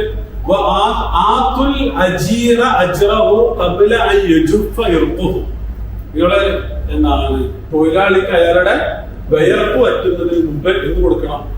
കൂലി കൊടുക്കണം എന്ന് പറയുന്നത്. അപ്പൊ ഇവിടെ അജ്റി എന്ന് പ്രയോഗിച്ചത് വിശുദ്ധ ഖുർആൻ വ്യാഖ്യാതാക്കളാണ് വിശദീകരിക്കുന്നത്. ഒരാളുടെ രണ്ട് സംഗതികൾ, രണ്ട് തരങ്ങളാണ്. ഒന്ന്, ഇത് സ്ത്രീക്ക് നിർബന്ധമായി ലഭിക്കേണ്ട അവകാശമാണ്. കൂലി എന്ന് പറഞ്ഞാല് അയാളുടെ അവകാശമാണ് എന്നുള്ളതാണ് ഒന്നാമത്തേത്. രണ്ടാമത്തേത്, ഇത് എന്താണ് സ്ത്രീ എന്ന് പറയുന്നത് ഇസ്ലാമിന്റെ സാമൂഹിക കുടുംബഘടനയില് പുരുഷന്റെ കൂടെ നിലനിൽക്കുന്നു, അതല്ലെങ്കിൽ പുരുഷന്റെ ആ ഒരു കുടുംബ സംവിധാനത്തിൽ പുരുഷനോടൊപ്പം സഹകരിക്കുന്നു എന്നുള്ളത് കൊണ്ട് അവർ ആദരിക്കപ്പെടേണ്ടതാണ്. അപ്പൊ ആ രണ്ട് തലങ്ങളുമുള്ള പ്രയോഗമാണ് ഇതാ ആത്തൈത്തുമൂഹുന്ന ഉജൂറാണ്. ഞാന് മൂപ്പര് എന്നാണ് എന്റെ വീട്ടിൽ വന്നിട്ട് പണിയെടുത്ത് ഞാൻ വൈകുന്നേരം കൂലി കൊടുത്തു. കുറച്ച് കഴിഞ്ഞതിന് ശേഷം ഞങ്ങൾ പോയി നാസ്ത കഴിക്കല കൂലിക്ക് എന്ന് പറയാൻ പറ്റില്ല. എന്ന് പറഞ്ഞാല് ഞാൻ മഹർ വാങ്ങി കൊടുത്ത് ഒരു 2 ആഴ്ച കഴിഞ്ഞ അല്ലെങ്കിൽ ഒരു മാസം കഴിഞ്ഞതിന് ശേഷം ഒന്ന് തരുമോ, അപ്പൊ ഞാൻ കൊണ്ടേ പണം വെക്കട്ടെ എന്ന് ചോദിക്കാൻ പറ്റില്ല. മനസ്സിലായില്ലേ? അങ്ങനെ ചോദിക്കാൻ പറ്റില്ല എന്നുള്ളതിനുള്ള തെളിവാണ് ഇത് അജ്റ് എന്നുള്ള പദപ്രയോഗം അവരുടെ അവകാശമാണ്. ആ കുടുംബഘടനയിൽ നിങ്ങളുടെ കൂടെ നിലനിൽക്കുന്നു എന്നുള്ളതിന് അവർക്കുള്ള അവകാശമാണ് എന്ത് അജ്റ് എന്നുള്ളത്. അതാണ് ഇദാ ആതൈതുമൂഹുന്ന ഉജൂറഹുന്ന, നിങ്ങൾ അവർക്ക് അവരുടെ പ്രതിഫലം നൽകിയാൽ എന്നുള്ളത്. ഓക്കെ, അപ്പോ ഇവിടെ എന്താണ് അല്ലാഹു സുബ്ഹാനഹു വ തആല ഇസ്ലാമിലെ വിവാഹവുമായി ബന്ധപ്പെട്ട്, ഇസ്ലാമിലെ വിവാഹ സങ്കല്പവുമായി ബന്ധപ്പെട്ട് നമ്മൾ മനസ്സിലാക്കുന്നത് ഇസ്ലാമിലെ ഒരു കുടുംബ സംവിധാനമാണ്. ആ കുടുംബ സംവിധാനത്തില് പുരുഷനാണ് കുടുംബ നായകൻ. പുരുഷനാണ് കുടുംബ നായകൻ എന്ന് പറഞ്ഞാൽ പുരുഷൻ ചെയ്യുന്നതെല്ലാം പറയുന്നതെല്ലാം സ്ത്രീ കേൾക്കുക എന്നുള്ളതല്ല ആ സിസ്റ്റം. അതായത് ഇസ്ലാമിലെ ഒരു സാമൂഹിക ഘടനയില് അമീർ ആയിരിക്കും എന്ത് നേതാവ്. ആ അമീറിനോട് ആർക്ക് ബാധ്യതയുണ്ട്? അമീർ പറഞ്ഞാൽ ആരനുസരിക്കണം? ജനങ്ങൾ അനുസരിക്കണം. പക്ഷെ അതേസമയം ജനങ്ങളോടുള്ള ബാധ്യത നിർവഹിക്കുന്ന ഭരണാധികാരിയോട് മാത്രമേ ആർക്കാ വകുപ്പുള്ളൂ? ജനങ്ങൾക്ക് വകുപ്പുള്ളൂ. അല്ലെങ്കിൽ ഇട്ടെറിഞ്ഞിട്ട് ജനങ്ങൾക്ക് പോണടത്തേക്ക് പോകാമെന്നുള്ളതാണ്. അതുപോലെയാണ് ഇസ്ലാമിലെ കുടുംബ സംവിധാനം. ഞാനത് പറയാൻ കാരണം അവ എപ്പോഴും വൺ വേ ആയിരിക്കും, അല്ലെങ്കിൽ ഇവിടുന്ന് അങ്ങോട്ട് അല്ലെങ്കിൽ ഇവിടുന്ന് അങ്ങോട്ട്, അങ്ങനെയല്ല ഇസ്ലാമിന്റെ സിസ്റ്റം. അപ്പൊ അതുകൊണ്ടാണ്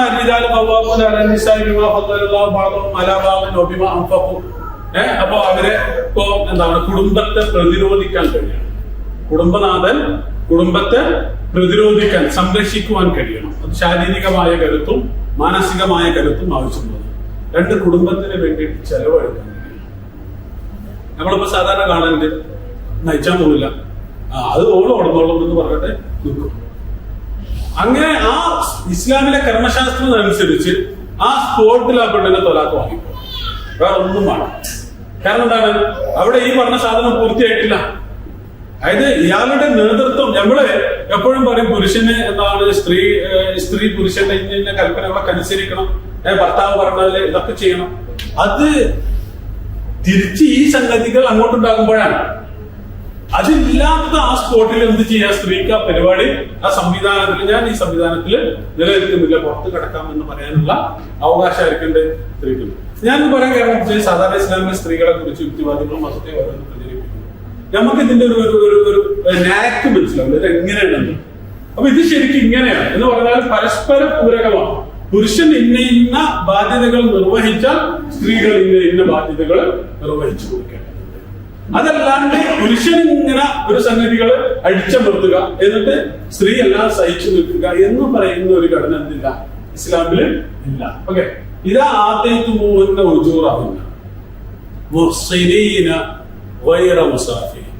അപ്പൊ ഇതില് നമ്മൾ സാധാരണ നാട്ടിൽ എന്ത് കള്ളു കുടിച്ച് നടക്കുന്ന ആള് പെണ്ണ് അന്വേഷിക്കുമ്പോൾ നമുക്ക് നല്ല പെണ്ണിനെ കിട്ടുന്ന. കാരണം എന്താ, പെണ്ണ് നല്ല പെണ്ണാണെന്ന് അവന് നല്ല ഭാഷയായിട്ട് അവരുടെ കാര്യത്തിന് ആ സംഗതി ഒന്നും ഉണ്ടാകും. അതാണ് ഇവിടെ കൈകാര്യം ചെയ്യുന്നത്. അവർ വൻ മോശനാത്ത് മിനല്ലദീന ഊതുൽ കിതാബ്, ഓള് മാത്രം നന്നായാൽ പോരാ, നിങ്ങളും നന്നാകും. മുഹ്സിനീന ഗൈറു മുസാഫിഹീൻ, മുഹ്സിനീന നിങ്ങളും വിഷ്ണുവോടുകൂടി ജീവിച്ചുകൊണ്ട്.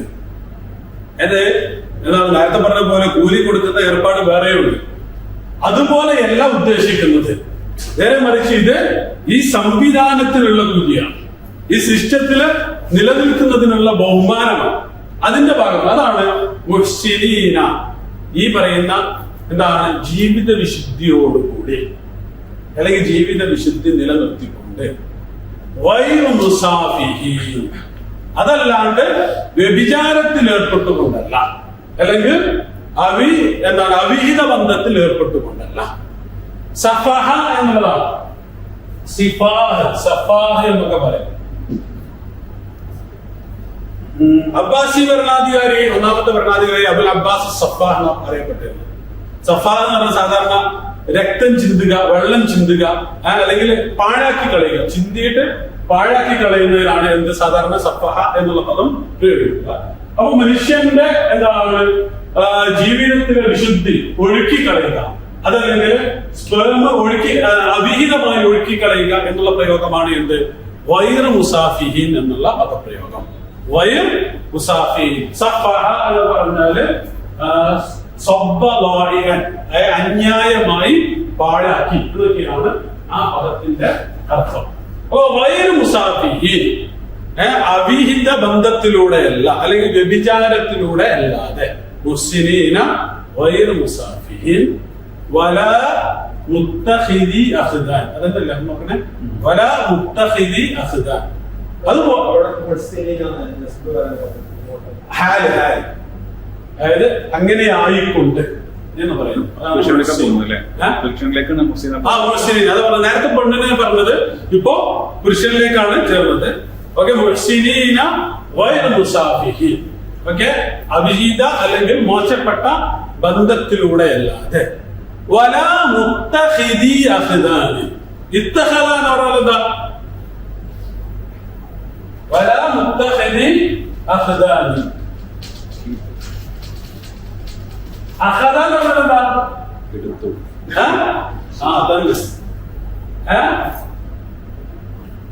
അഖദ എന്ന് പറഞ്ഞാൽ എടുത്തു.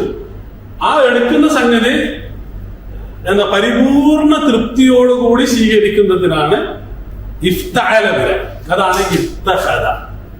വത്തഖദല്ലാഹു ഇബ്രാഹീമ ഖലീല, അല്ലാഹു ഇബ്രാഹിം നബി അലൈഹി സ്വലാത്തു വസ്സലാമിനെ എന്താക്കി? ഖലീൽ, കൂട്ടുകാരനായി സ്വീകരിച്ചു. അപ്പൊ സ്വന്തം തൃപ്തിയോടുകൂടി ഒരു സംഗതി ചെയ്യുന്നതിനാണ് ഈ പറയുന്ന വസ്ൽ, ഇഫ്തഅല വസ്ൽ ഉപയോഗിക്കുക. അഖദയും ഇത്തഖദയും തമ്മിലുള്ള ബന്ധമാണ്. തബിഅയും ഇത്തബഅയും തമ്മിലുള്ള ബന്ധമാണ്. തബിഅ എന്ന് പറഞ്ഞാൽ പിന്തുടർന്നു എന്നാണ്. വലാ തത്തബിഉ ഖുതുവാതി ശൈത്വാൻ എന്ന് പറഞ്ഞിട്ടില്ല. അപ്പൊ ഇത്തബഅ എന്ന് പറഞ്ഞാല് പരിപൂർണ്ണ, അതാണ് ലാ തത്തഖിദുൽ യഹൂദ വന്നസാറ ഔലിയ എന്നൊക്കെ പറയുന്ന പ്രയോഗം. അതുപോലെ പിശാചിനെ നിങ്ങള് ഫത്തഖിദൂഹു അദുവ എന്താക്കുക? പരിപൂർണമായിട്ട് അവനെ ശത്രുവായിട്ട് നിങ്ങൾ സ്വീകരിക്കുക. അങ്ങനെ കൃത്യമായി ബോധ്യത്തിന്റെ പുറത്ത് അങ്ങനെ സ്വീകരിക്കുന്ന ഒരു സാധനമാണ് എന്ത്? ഇത്തഖദ എന്നുള്ള വലാ മുത്തഖിദി അഖ്ദാൻ. നിങ്ങൾ ഗേൾ ഫ്രണ്ടിനെ സ്വീകരിച്ചു കൊണ്ടല്ലാതെയും. ഖദന് എന്നുള്ളതിന്റെ ബഹുവചനമാണ് അഖ്ദാൻ. ഖദന് എന്ന് പറയുന്നത് ആണിനും പെണ്ണിനും പ്രയോഗിക്കുന്ന ഈ പറയുന്ന അഖ്ദാൻ എന്നുള്ള പദം ഗേൾ ഫ്രണ്ടിനും പ്രയോഗിക്കും, ബോയ് ഫ്രണ്ടിനും പ്രയോഗിക്കും. എങ്ങനെയാണോ നേരെ ഓപ്പോസിറ്റിൽ പ്രയോഗിക്കുന്ന പദപ്രയോഗമാണ്. അപ്പൊ ഇത് വലാ മുത്തഖിദി അഖ്ദാൻ, ഇത് നേരത്തെ പറഞ്ഞത് വേശ്യാവൃത്തിയാണ്. എന്ത്? മുഹ്സിനീന ഗൈറു മുസാഫിഹീൻ എന്ന് പറയുന്നത്. അത് കൂടാതെ വിവാഹമില്ലാത്ത എന്താണ് ഇങ്ങനെ കുറെ കാലം ഇങ്ങനെ ഒന്നിച്ച് യൂറോപ്പിലൊക്കെ സർവ്വസാധാരണമാണ്, നമ്മുടെ നാട്ടിലും ഉത്തരേന്ത്യയിലൊക്കെ സർവ്വസാധാരണമാണ്. അപ്പൊ അങ്ങനെയുള്ള രീതിക്കാണ് വലാ മുത്തഖിദി അഖ്ദാൻ. അങ്ങനെയുമില്ല. അപ്പൊ ഇസ്ലാമില് സ്ത്രീയും പുരുഷനും തമ്മിലുള്ള ബന്ധം എന്താണ്? വിവാഹം മാത്രമാണ്. അതിന് പുറത്തേക്കുള്ള രണ്ട് ബന്ധവും എന്താണ്? ഇസ്ലാമ് നിഷിദ്ധമാക്കിയതാണ് എന്ന് പഠിപ്പിക്കാനാണ് മുഹ്സിനീന ഗൈറു മുസാഫിഹീൻ വലാ മുത്തഖിദി അഖ്ദാൻ. ഖദന് എന്ന് പറഞ്ഞാൽ കൂട്ടുകാരൻ അല്ലെങ്കിൽ കൂട്ടുകാരി. പക്ഷെ സ്വദീഖ് എന്ന് പറയുന്നത് പോലെയല്ല, ഓരോ പദത്തിനും ഓരോ പ്രത്യേകതകൾ ഉണ്ടാവും. ഓക്കെ, സ്വദീഖ് എന്ന് പറഞ്ഞാല് സത്യസന്ധമായി കൂട്ടുകൂടുന്നതാണ് സ്വദീഖ്. സിദ്ഖിൽ നിന്നാണ് എന്തുണ്ടായത് സ്വദീഖ് എന്ന് പറയുന്നത്. വികാരത്തിന്റെ അടിസ്ഥാനത്തിൽ കൂട്ടുകൂടുന്നതാണ് ഖദന്. വൈകാരിക പൂർത്തീകരണത്തിന് കൂട്ടുകൂടുന്നതാണ് എന്ത് ഖദനും ജമ്മ് അഹ്ദാൻ എന്ന്. ഖലീൽ എന്ന് പറയുന്നത് ഉച്ചമിത്രങ്ങളാണ്. ഇങ്ങനെ പരസ്പരം ചേർന്ന് എഴുകി എല്ലാ ദുഃഖവും സന്തോഷമൊക്കെ പങ്കുവെച്ച് ജീവിക്കുന്ന കൂട്ടുകാരാണെന്ന് പറയാം. ഖുല്ലത്തിൽ നിന്നുണ്ടായതാണ് ഖലീൽ എന്ന് പറയുന്നത്. അപ്പൊ ഇങ്ങനെ ഓരോ പദത്തിൽ നിന്നുണ്ട് വ്യത്യസ്തമായ തലങ്ങളുണ്ട്. അപ്പൊ ഇവിടെ വല മുത്തഖിദി അഖ്ദാനി, വല മുത്തഖിദി അഖ്ദാനി, നിങ്ങൾ ഈ പറയുന്ന എന്താണ് വൈകാരിക ബന്ധത്തിലുമല്ല. അപ്പൊ അതല്ലാതെയാണ് നിങ്ങൾ എന്താണ് വശന ഏതാണ് ഇലാഹത്തേക്കുമോഹന്ന ഉജൂറഹുന്ന, മഹർ കൊടുത്തുകൊണ്ട് നിക്കാഹ് കഴിക്കണം എന്ന് ഇസ്ലാം പറയുന്നു. ഈ മഹർ പറയുന്ന സമയത്ത് രണ്ട് മിനിറ്റ് ഉപയോഗപ്പെടുത്താം. മഹർ പറയുന്ന സമയത്ത് ഒരു സംഗതിയിൽ കൂടി സൂചിപ്പിക്കുന്നു. മഹർ ഇസ്ലാമില് എന്താണ് ഒന്ന് സ്ത്രീക്ക് നൽകുന്ന ആദരവാണ്, രണ്ട് അതൊരു മുൻകരുതലാണ്. എന്ന് പറഞ്ഞാല് രണ്ടാളുകൾ തമ്മിൽ ഒരു ബന്ധത്തിൽ ഏർപ്പെടുമ്പോൾ ആ ബന്ധം എങ്ങനെയാണ് മുന്നോട്ട് പോവുക എന്നറിയില്ല. കുറച്ച് കഴിഞ്ഞതിന് ശേഷം ആ ബന്ധം ഏർപ്പെടേണ്ടി വന്നാൽ ആ സ്ത്രീക്ക് ലഭിക്കുന്ന അത്താണി കൂടിയാണ് എന്ത് മഹർ. ഞാനത് പറയുന്നത് നമ്മുടെ നാട്ടിലൊക്കെ ഒരു ട്രെൻഡ് ഉണ്ട്, ഖുർആൻ മഹർ കൊടുക്കുക. ഖുർആൻ അത്ര മോശമായതുകൊണ്ടാണ് ഞാൻ പറഞ്ഞത് കൊടുക്കണ്ട. ഖുർആൻ മഹർ കൊടുക്കുക എന്ന് പറയുമ്പോൾ ഖുർആൻ മഹർ കൊടുക്കാം. ആയത്തുകൊണ്ട് ഇപ്പൊ എന്താണ് ഒന്നുമില്ലാത്ത സാഹിബിന്റെ അടുത്ത് എന്റെ അടുത്ത് 2 ആയത്തുണ്ടോ കൊടുക്കാൻ, എന്റെ അടുത്ത് 2 ആയത്തുണ്ടെന്ന അത് കഴിച്ച് വിവാഹം കഴിപ്പിച്ച ഹദീസുകളൊക്കെ ഉണ്ട്. അപ്പൊ അത് പറഞ്ഞ് നമുക്ക് എന്താ പറയാ പിടിച്ചു നിൽക്കാം. പക്ഷെ അത് ഒന്നുമില്ലാത്ത ഒരു മനുഷ്യൻ വന്നപ്പോൾ റസൂൽ അയാളോട് പറഞ്ഞതാണ്. അതേസമയം മഹറിന്റെ ഉദ്ദേശം എന്ന് പറയുന്നത് എന്താണ്, ഇതൊരു ബാക്കപ്പ് കൂടിയാണ് സ്ത്രീക്ക്. അപ്പൊ നമ്മൾ വലിയ ആവേശത്തിൽ ഈ പറഞ്ഞ പോലെ ഖുർആൻ കൊണ്ട് നിക്കാഹ് കഴിച്ചിട്ട് അവസാനം ഇതുപോലുള്ള എന്തെങ്കിലും പ്രയാസം വരുന്ന സമയത്ത് ഈ പറയുന്ന സാധനം എന്താവും, മിസ്സാവും. അതുകൊണ്ടാണ് അള്ളാഹുവിന്റെ റസൂൽ സല്ലല്ലാഹു അലൈഹി വസല്ലം മഹറിന് ഒരു ലിമിറ്റും വെക്കാതിരുന്നത്. ലിമിറ്റ് വെച്ചിട്ടില്ലല്ലോ. ഉമർ റളിയല്ലാഹു അൻഹു അവസാനം എന്താണ് മഹർ കൊടുക്കാൻ കഴിയാഞ്ഞിട്ട് ആളുകൾക്ക് കല്യാണം കിട്ടുന്നില്ല. അവസാനം ഉമർ റളിയല്ലാഹു അൻഹു എന്താക്കി, ലിമിറ്റ് വെക്കാൻ നോക്കിയപ്പോഴാണ് ഒരു സ്ത്രീ എന്താണ് എഴുന്നേറ്റ് ചോദിച്ചത്, എന്താണ് ഒരു സ്വർണ്ണ കൂമ്പാരം കൊടുക്കാൻ വരെ ഖുർആൻ പറഞ്ഞു. പിന്നെ ഉമറെ നീ ആരാണ് അത് ലിമിറ്റ് വെക്കാൻ എന്ന് ചോദിക്കുന്നുണ്ട്. അപ്പോ ഇത് എന്ന് പറയുന്നത് ഇതൊരു ബാക്കപ്പാണ്. ഞാൻ പറയുന്നത് അതിന് അതിൻ്റെതായ പൊളിറ്റിക്സുകൾ ഉണ്ടാവാം. പക്ഷെ അതിന്റെ സമയം തന്നെ അതേ സമയം തന്നെ കുടുംബ സംവിധാനത്തിന്റെ ഒരു ഭദ്രമായ നിലനിൽപ്പ്, അതല്ലെങ്കിൽ ഒരു മുൻകരുതൽ എന്നുള്ള നിലക്ക് സ്ത്രീയെ സംബന്ധിച്ചിടത്തോളം ഒരു മുൻകരുതൽ എന്നുള്ള നിലക്ക് മഹർ മോശമല്ലാത്തൊരു വസ്തുവായിരിക്കും. മൂല്യമുള്ള ഭൗതികമായിട്ട് മൂല്യമുള്ള ഒരു വസ്തുവായിരിക്കുന്നത് നല്ലതായിരിക്കണം. അത് മഹറിന്റെ ഒരു തേട്ടത്തിൽപ്പെട്ടതാണ്. ഇസ്ലാം മഹർ നിർബന്ധമാക്കിയതിന്റെ ഒരു താല്പര്യത്തിൽപ്പെട്ടതാണ് എന്ന് നമ്മൾ തിരിച്ചറിയണം. ഓക്കെ, ഇതാ ആതൈതുമൂഹുന്ന ഉജൂറഹുന്ന മുഹ്സിനീന ഗൈറ മുസാഫിഹീൻ വലാ മുത്തഖിദി അഖ്ദാനി. എഴുതില്ലേ? അടുത്ത ബാക്കി എന്തായിരുന്നു? വമൻ യക്ഫുർ ബിൽ ഈമാനി ഫഖദ് ഹബിത അമലുഹു.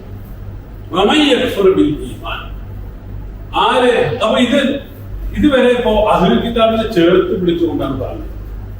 അപ്പോ ഇതിൽ നിന്ന് ഭിന്നമാണ് സത്യനിഷേധികൾ എന്ന് പഠിപ്പിക്കാനാണ് വമൻ യക്ഫുർ ബിൽ ഈമാനി ഫഖദ് ഹബിത അമലുഹു. ആര് ഈമാനിനെ നിഷേധിക്കുന്നുവോ, കുഫ്ർ ഞാൻ മുമ്പ് പഠിപ്പിച്ചതാണ്. കൈവെള്ളയിലുള്ള ഒരു സാധനം, കൈവെള്ളയിലുള്ളത് എന്ന് പറഞ്ഞാൽ അത്രത്തോളം വ്യക്തമായ ഒരു സാധനം, അത് മറച്ചു വെക്കുന്നതാണ് ഇത് കുഫ്ർ. കർഷകൻ തന്റെ വിത്ത് എടുത്തിട്ട് മണ്ണില് മറച്ചു വെക്കുന്നതാണ് കുഫ്ർ. അപ്പൊ അതിന്റെ രൂപമാണ് എന്നാണ് ഇസ്ലാമിലെ കുഫ്ർ എന്ന് പറയുന്നത്. അപ്പൊ അങ്ങനെ ഈമാൻ, ഈ വിശ്വസിക്കേണ്ടത് മറച്ചു വെക്കുന്നു, അതാണ് ഇവിടെ അതിന്റെ തേട്ടം. സാധാരണ ബില്ലാഹി റസൂൽ എന്നൊക്കെ പറയാം, അള്ളാഹിനെ നിഷേധിക്കുക അല്ലെങ്കിൽ. പക്ഷെ ഇവിടെ ഈമാനെ നിഷേധിക്കുക എന്ന് പറയാനുള്ള കാരണം എന്താണ്? അതായത് വിശ്വസിക്കേണ്ടത്, അതായത് വിശ്വസിക്കാൻ അനിവാര്യമായത് മറച്ചു വെക്കുക എന്നുള്ളത്. അതോടുകൂടി ഇതെല്ലാം ഈമാന് ബില്ലാഹി, ഈമാനി ബിർ റസൂൽ എല്ലാം അതിൽപ്പെട്ട്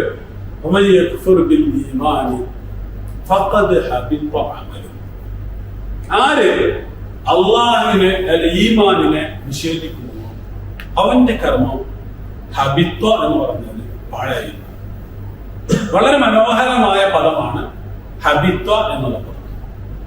സാധാരണ അറേബ്യയില് ഈ ഒട്ടകങ്ങൾ ധാരാളമായി ഭക്ഷണം കഴിച്ച് എന്നിട്ട് ഇങ്ങനെ ഭക്ഷണം കഴിച്ചതിന്റെ ഇടയിൽ വയറൊക്കെ വെറുത്ത് ഇങ്ങനെ ഉഷാറായിട്ട് നിൽക്കുന്നതിന്റെ ഇടയിൽ ഏതെങ്കിലും ഒരു ചെടി, ഒരു വിഷച്ചെടിയുടെ ഒരു ചെറിയ നാമ്പ് കടിക്കും.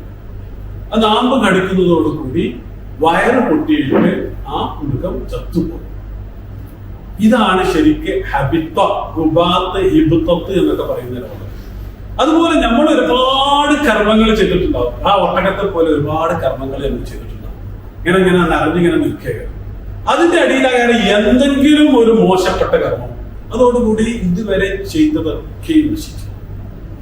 അപ്പൊ ഒറ്റ കർമ്മം കൊണ്ട് അതുവരെ ചെയ്ത എല്ലാ കർമ്മങ്ങളും പാഴാകുന്നതിനാണ് എന്ത് പറയുക, ഈ വൃത്തത്തെ എന്ന് പറയുക. ഒറ്റ വിഷച്ചെടി കഴിക്കുന്നതോടുകൂടി അതുവരെ തടിച്ചു കൊഴുത്തിരുന്ന ആ ഒട്ടകം എന്താണ് വയറ് പൊട്ടി ചത്തുപോകുന്നത് പോലെ നമ്മൾ നന്മകൾ കൊണ്ട് ഇങ്ങനെ വീർത്തു നിൽക്കുന്ന സമയത്ത് ഒരു ഭീകരമായ തിന്മ ചെയ്ത് എല്ലാ നിന്മകളും പൊടിഞ്ഞു പോകുന്നതാണ് എന്ത്, ഹിബുത്തത്ത്, ഹബിത്ത അമലു എന്ന് പറയുന്നത്.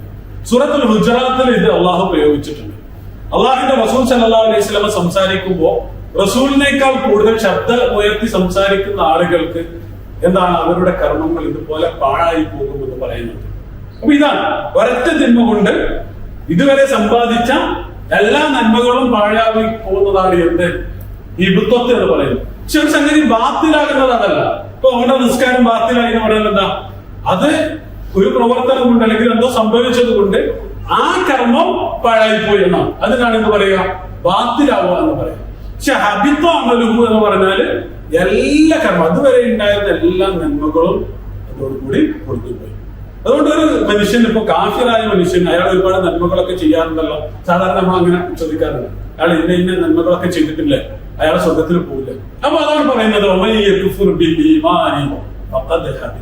ഒരുപാട് നന്മകൾ ചെയ്തിട്ടുണ്ടെങ്കിലും എന്തെങ്കിലുമൊക്കെ സമ്പാദിച്ചിട്ടുണ്ടെങ്കിലും ഈ പറയുന്ന കുഫ്രോടുകൂടി അയാളുടെ കർമ്മങ്ങളൊക്കെയും നന്മകളൊക്കെയും പൊടിഞ്ഞു പോയിരിക്കുന്നു. അപ്പൊ അതാണ് ഹിബുത്തത്ത് എന്ന് പറയുന്നത്. അതിനുശേഷം ഹബിത്ത അമലു,